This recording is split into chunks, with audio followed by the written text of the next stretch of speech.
الرجیم بسم اللہ الرحمن الرحیم وبہ نستعین وہو خیر ناصر و معین وصلی اللہ علی محمد وآلہ اجمعین۔ ناظرین محترم، سلام علیکم۔ آپ کی خدمت میں ہم حاضر ہیں پروگرام عید کی حقیقت، یعنی عید حقیقت میں کیا ہے، عید کی حقیقت کیا ہے، عید کہتے کسے ہیں۔ ناظرین محترم، اگر علمی طور پر دیکھا جائے تو ہم عید کے معنی کی طرف توجہ کریں کہ معنی کیا ہے، اس کا مادہ کیا ہے۔ آیت اللہ مکارم شیرازی تفسیر نمونہ میں سورہ مائدہ کی آیت نمبر 114 کے ضمن میں فرماتے ہیں کہ عید کا مادہ عود سے ہے، یعنی پلٹنے سے۔ عید یعنی پلٹ آنا، کس کی طرف پلٹ آنا، کہاں پلٹ جانا۔ مفہوم کو واضح کرتے ہوئے آپ فرماتے ہیں کہ انسان کی حقیقت یہ ہے، انسان کی فطرت یہ ہے کہ وہ گناہوں سے پاک ہو، انسان اپنے دل کو پاک و صاف رکھے، بغض، کینہ، حسد، ان بیماریوں سے پاک ہو۔ یہ فطرت انسانی ہے، یعنی انسان کی حقیقت یہ ہے کہ وہ گناہوں سے دور ہو، گناہوں سے پاک ہو۔ لیکن آج کے دور میں اس دنیا میں انسان گناہوں میں گرفتار ہو جاتا ہے۔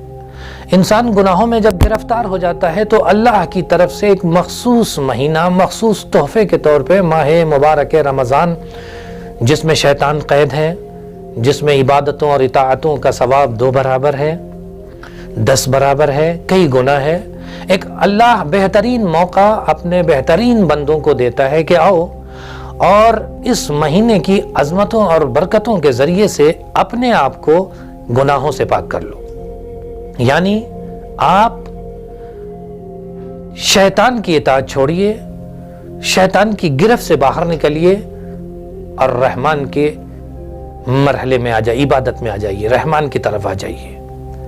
تو گناہوں سے پاک ہو کر کے، صاف ہو کر کے بارگاہ الہی میں انسان آ جائے، یہ اس کے لیے یہ مہینہ ہے۔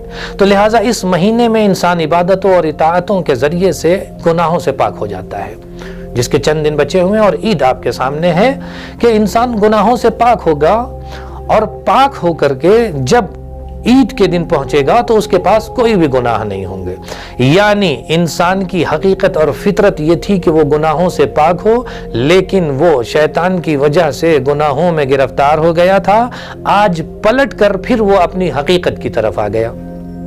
عود کے معنی میں ہے یعنی پلٹ کر اپنی حقیقت کی طرف آ گیا، اور جس دن وہ پلٹ کر اپنی حقیقت کی طرف آ گیا، کوئی گناہ نہیں ہے، اس دن اس کے لیے عید ہے۔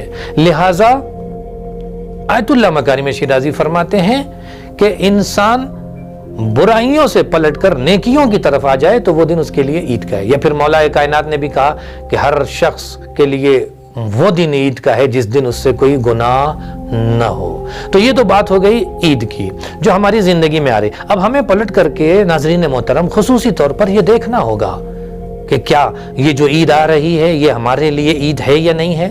کیا واقعاً ہم گناہوں سے پاک ہو گئے ہیں؟ کیا واقعاً ہم بارگاہ الہی میں پیش ہوئے، میرے معبود گناہیں بہت تھیں لیکن ہم نے توبہ اور استغفار کیا ہے اور تجھ سے وعدہ کیا ہے میرے معبود کہ اب ہم سے گناہیں نہیں ہوں گی۔ کیا ہم نے یہ کیا ہے؟ اور کیا ہم اس لائق ہو گئے ہیں کہ بارگاہ الہی میں پیش ہو کے ہم یہ کہیں میرے معبود آج کا جو دن ہے اس دن ہم گناہوں سے پاک ہیں۔ مولا کائنات نے جیسا کہا کہ جو ہر وہ دن جس دن ہم سے گناہ نہ ہو وہ عید کا دن ہے۔ تو گناہوں سے ہم پاک ہو گئے ہیں، کیا واقعی ہمارے لیے یہ عید ہے؟ اور پھر اس عید پر ہم خوشیاں منانے کے لیے تیار ہیں؟ تو کیا روایت یہ کہتی کہ جس دن گناہ نہ ہو اس دن عید ہے؟ افسوس یہ ہے کہ معاشرے میں کچھ ایسے لوگ مل جاتے ہیں کہ عید کے دن ہی گناہ کا اہتمام کر لیتے ہیں۔ اب میں زیادہ اس سے کچھ نہیں کہوں گا، بس اشارہ عقل مندوں کے لیے کافی ہوتا ہے۔ وہ عید کے دن ہی گناہ کا اہتمام کر لیتے ہیں۔ مولا فرماتے ہر وہ دن جس دن گناہ نہ ہو وہ دن عید کا ہے، اور ہم عید کے دن گناہوں کا اہتمام نہیں۔ عید خوشیاں منانے کا یہ طریقہ نہیں ہوتا ہے، بلکہ خوشیاں اگر ہمیں منانا ہے تو ہم یہ دیکھیں کہ اہل بیت علیہم السلام خوشیاں کیسے مناتے تھے۔ ہم کپڑے پہن کر اپنے گھر میں سوئیاں بنا کر، مرغن لذیذ غذائیں بنا کر خوش ہوتے ہیں۔ اہل بیت نے ہمیں سکھایا تھا اپنے کپڑے بنانے کے ساتھ ساتھ غریبوں اور یتیموں اور مسکینوں کو بھی کپڑے بناؤ، اپنے پڑوسیوں کا بھی خیال رکھو۔ اہل بیت نے فرمایا تھا اگر مرغن غذائیں بن رہی ہیں بن رہی ہیں تو ان غذاؤں کو اپنے پڑوسیوں کے ہاں بھی پہنچاؤ، دوسروں کے ہاں بھی دو، دوسروں کو خوش کر کے اپنی خوشی کو آگے بڑھاؤ۔ یہ اہل بیت کی وہ خوشی ہے جو مومنین کو خوش کرنے کے بعد خود خوش ہوتے تھے۔ تو ہم مولا کے ماننے والے مولائی ہیں، علی کی سیرت پر چلتے ہیں۔ ہمارا بھی کریکٹر اور کردار یہی ہونا چاہیے کہ ہم اگر اپنے گھر میں مرغن غذائیں بنائیں تو اپنے پڑوسیوں کو دیں، اپنے رشتہ داروں کو دیں۔